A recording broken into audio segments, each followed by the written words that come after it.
Hey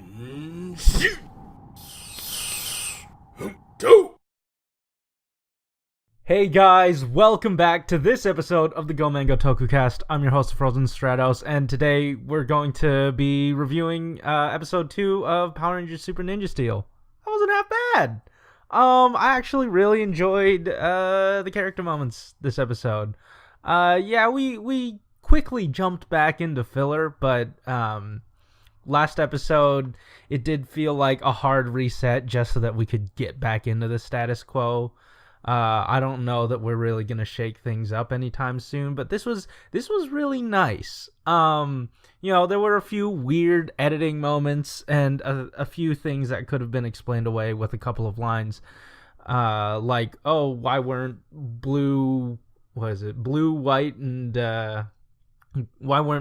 gold helping them finish off the final villain?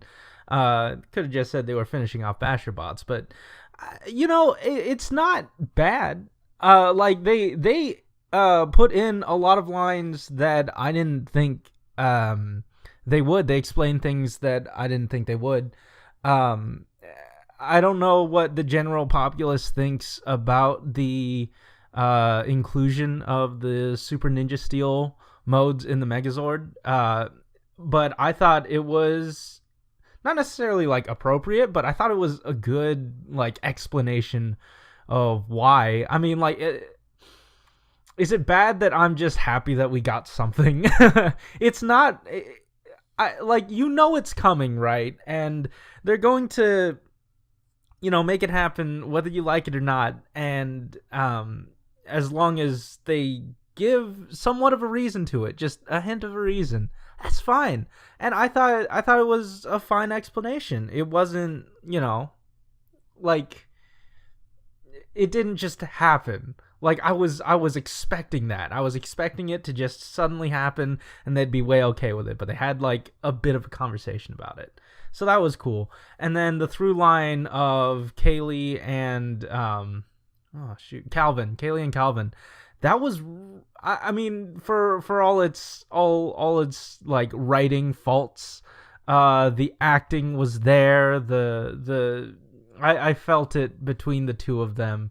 They do feel like they're in a great relationship and a strong one. I don't know. It didn't necessarily feel real, but it felt earnest, and I liked it.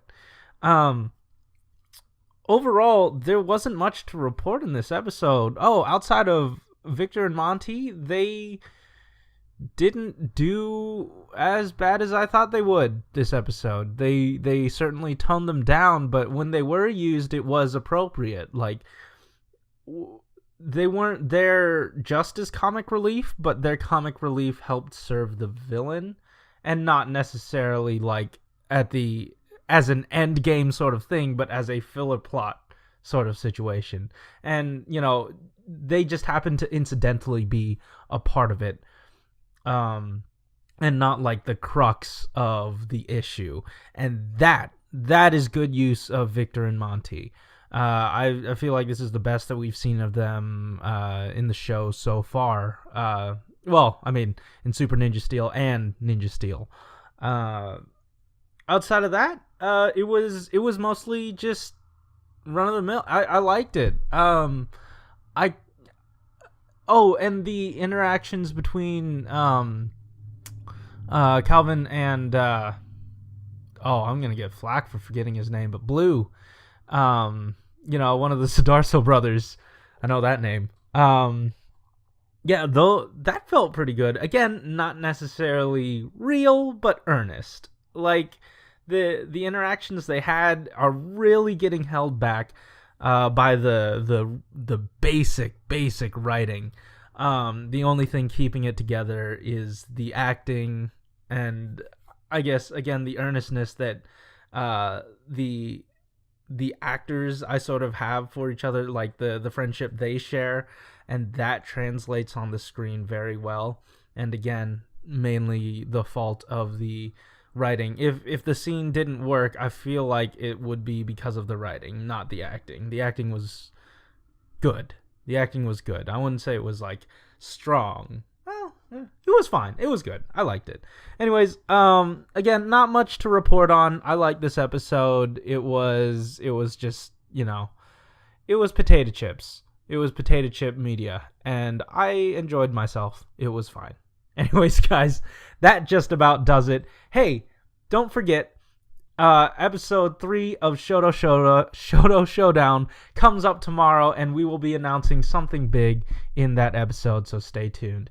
Anyways, guys, thanks for listening. Keep it juicy.